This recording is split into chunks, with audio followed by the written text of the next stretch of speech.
Hello dear friends, welcome to my science academy. हम discuss कर रहे हैं force and laws of motion और आज का हमारा टॉपिक है इक्वेशन ऑफ मोशन। तो जो गति के समीकरण हैं वो न्यूटन के द्वारा दिए गए हैं और न्यूटन ने गति के 3 समीकरण दिए हैं। इससे पहले हमने गति के जो 3 नियम न्यूटन ने दिए थे वो डिस्कस किए थे और आज हम गति के समीकरणों के बारे में और इनसे रिलेटेड न्यूमेरिकल किस तरह से बनते हैं वो डिस्कस करेंगे।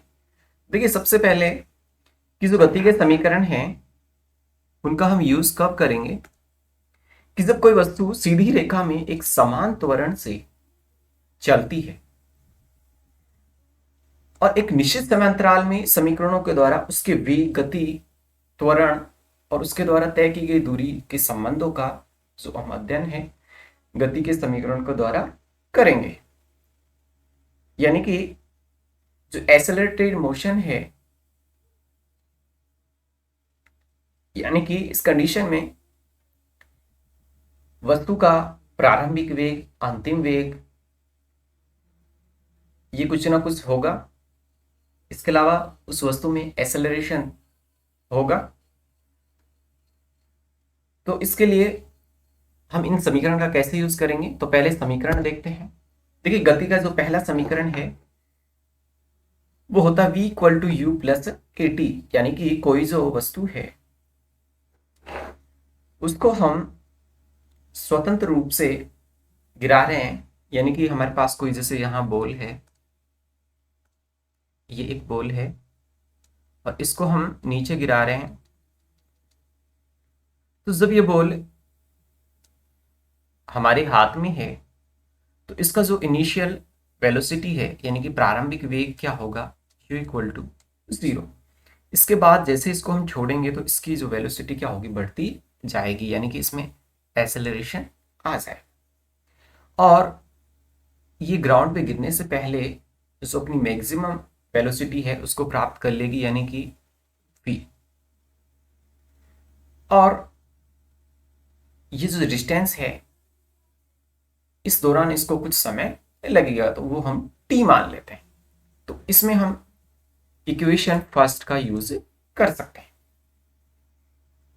अब यहां से हम एक्सेलरेशन निकालना चाहिए। एक्सेलरेशन के लिए फॉर्मूला होता है कि a equal to V minus U अपन में t, यानी कि वस्तु का अंतिम वेग माइनस प्रारंभिक वेग अपन में समय।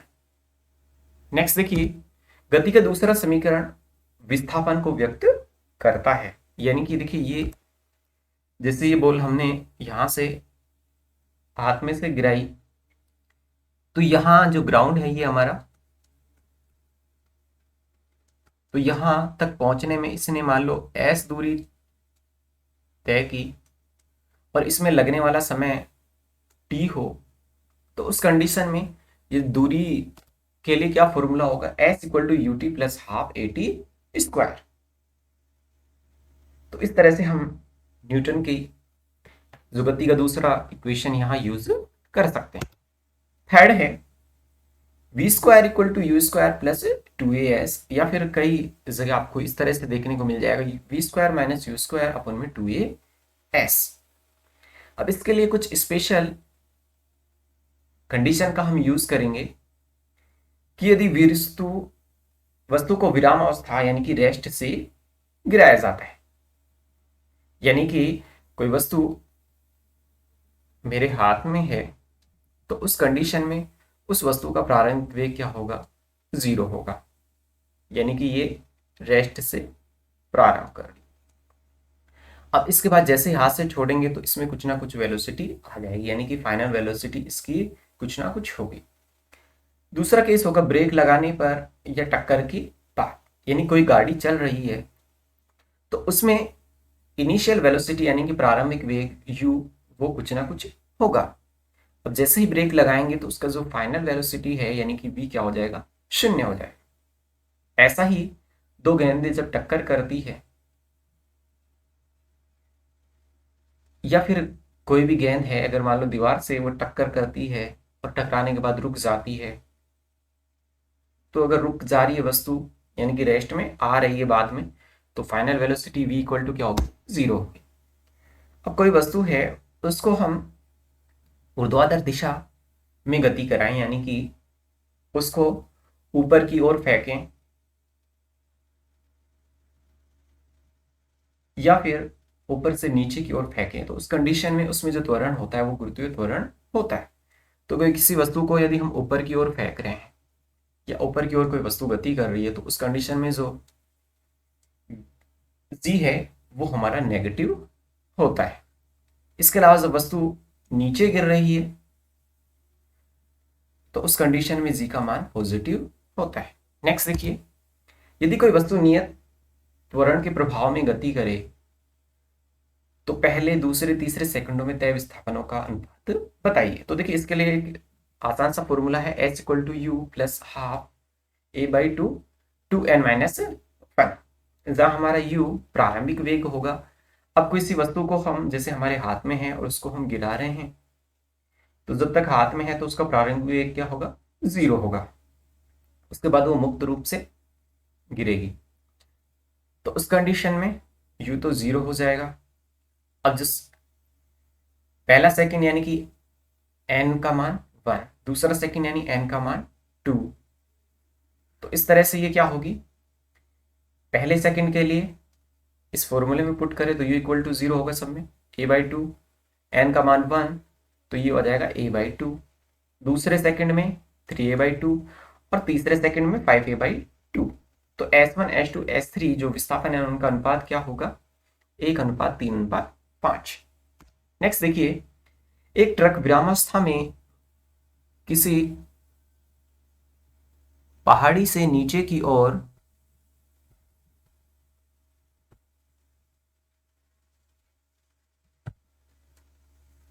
नियत त्वरण से लुढ़कना शुरू करता है, यानी कि ट्रक विरामावस्था में है, रेस्ट में है, तो इस कंडीशन में विरामावस्था में यू क्या होता है, 0 मान लेंगे। नीचे की ओर नियत त्वरण से लुढ़कना शुरू करता है यह 20 सेकंड में, यानी कि t equal to 20 second. 400 metre दूरी तय करता है, यानी कि जो डिस्प्लेसमेंट है 400। इसका त्वरण ज्ञात करें, a ज्ञात करना है। अगर इसका द्रव्यमान 60 टन, तो 60 टन को केजी में कन्वर्ट कर लें, m इक्वल टू 60 टन, तो एक टन है उसमें 1000 केजी, तो 7000 केजी। चूंकि विस्थापन ज्ञात करना है, तो विस्थापन के लिए हमारा जो न्यूटन का द्वितीय समीकरण है वो यूजफुल होगा। तो S equal to u t plus half a t square. तो S का मान 400, U 0, T 20, 1/2 A कितना है ज्ञात करना है, तो A का A, T कितना है 20 सेकंड, तो 20 का स्क्वायर, तो यहां से A का मान आया हमारे पास 2 मीटर प्रति सेकंड स्क्वायर। अब इसमें एक चीज और पूछी है कि हमें बल की गणना करनी है, तो फोर्स क्या होता है, mass into acceleration, F equal to ma। तो m की वैल्यू है, a की वैल्यू है, तो ये कितना आ जाएगा, 14000 न्यूटन। नेक्स्ट देखिए, एक किसी द्रव्यमान के एक पत्थर को 20 मीटर प्रति सेकंड के वेग से झील की जमी हुई सतह पर फेंका जाता है, यानी कि जो पत्थर को फेंक रहे हैं, तो पत्थर का जो प्रारंभिक वेग है 20 मीटर पर सेकंड। अब झील की सतह पे फेंकेंगे तो उसके बाद ये रेस्ट में आ जाएगा, यानी कि फाइनल वेलोसिटी 0 हो जाएगी, यानी कि v इक्वल टू 0। पत्थर 50 मीटर दूरी तय करने के बाद रुक जाता है, यानी कि इसने जो डिस्प्लेसमेंट कितनी तय की, 50 मीटर, यानी कि s इक्वल टू 50 मीटर।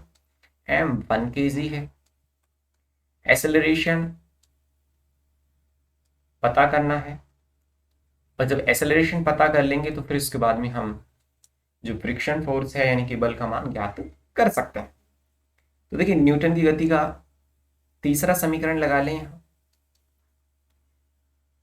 तो यहाँ v square equal to u square plus 2as, अंतिम वेग क्या है 0, प्रारंभिक वेग है 20 मीटर प्रति सेकंड, तो 20 का स्क्वायर प्लस 2, a का मान पता नहीं है, s 50 है, तो यहां से a का मान आ जाएगा -4 मीटर प्रति सेकंड का स्क्वायर। अब यहाँ नेगेटिव साइन क्या शो करता है, रिटार्डेड एक्सेलरेशन, यानी मंदन का त्वरण, यानी कि अब झील की जमी हुई सतह पे पत्थर को फेंक रहे हैं, तो ये जो जैसे पत्थर इस पे गति करेगा तो ये इसकी गति का विरोध करेगा और पत्थर को रेस्ट में ला देगा, यानी कि ये नेगेटिव चिन्ह इसके गति के विपरीत है। पत्थर का मंदन -4 मीटर प्रति second square. F equal to m a की वैल्यू 1 है, ए -4 मीटर प्रति सेकंड स्क्वायर, तो F का मान है -4 न्यूटन। यानी कि घर्षण बल क्या करता है, गति का विरोध करता है, इसीलिए यहाँ हमने नेगेटिव साइन का यूज किया है। नेक्स्ट देखिए, एक गाड़ी का द्रव्यमान 1500 केजी है। यदि गाड़ी को 1.7 मीटर प्रति सेकंड स्क्वायर के ऋणात्मक त्वरण के साथ विरामावस्था में लाना है तो गाड़ी और सड़क के बीच बल कितना होगा। यानी m दे रखा है, a का मान दे रखा है, तो गाड़ी और सड़क के बीच में जो बल लगेगा, तो जब दो सरफेस कांटेक्ट में है तो क्या फ्रिक्शन फोर्स लगता है। तो यहां से हम याद कर सकते हैं F equal to m a, m की वैल्यू 1500, इसकी वैल्यू -1.7, तो यह -2550 न्यूटन। और चूंकि ये मंदन का काम कर रहा है, यानी कि ये इसको रेस्ट में लाने का काम कर रहा है, इसलिए नेगेटिव साइन का यूज किया। 100 केजी द्रव्यमान की एक वस्तु का वेग समान त्वरण से चलते हुए 6 सेकंड में 5 मीटर प्रति सेकंड से 8 मीटर प्रति सेकंड हो जाता है। वस्तु के पहले और बाद में संवेगों की गणना करें। उस बल के परिमाण की गणना करें जो वस्तु पर आरोपित है। m का मान 100 केजी है। इसका जो त्वरण है पहले था 5 मीटर प्रति सेकंड से 8 मीटर प्रति सेकंड चेंज हो रहा है, यानी कि इसका जो वेग है 5 मीटर प्रति सेकंड से 8 मीटर प्रति सेकंड हो रहा है। तो ये प्रारंभिक वेग है, ये इसका अंतिम वेग है। टाइम कितना है, 6 सेकंड है। तो वस्तु का प्रारंभिक संवेग क्या होता है, P equal to mass into velocity. अब प्रारंभिक संवेग यानी कि प्रारंभिक वेग यानी कि m इंटू यू, तो ये आया 500 केजी मीटर पर सेकंड। वस्तु का अंतिम संवेग यानी कि मास इंटू फाइनल वेलोसिटी, तो ये आया 800 केजी मीटर पर सेकंड। अब हमें फोर्स निकालना है, तो फोर्स क्या होगा, जो न्यूटन का द्वितीय नियम पढ़ा था वहां हमने जो संवेग में परिवर्तन की दर है, इस तरह से हमने पढ़ा था वहां कि F equal to dp upon में dt होता है। तो यहाँ जो हमारा संवेग है, अंतिम संवेग माइनस प्रारंभिक संवेग का अंतर, यानी कि mv माइनस mu, तो यहाँ से हम m कॉमन ले सकते हैं, तो v माइनस यू अपॉन में t। m की वैल्यू कितनी है, 100 है, v 8 है, -5 अपॉन में 6, तो ये होगा 100 इंटू 3 अपॉन में 6, यानी कि ये 50 न्यूटन हमारा फाइनल आंसर हो जाएगा। नेक्स्ट देखिए, thanks for watching the video.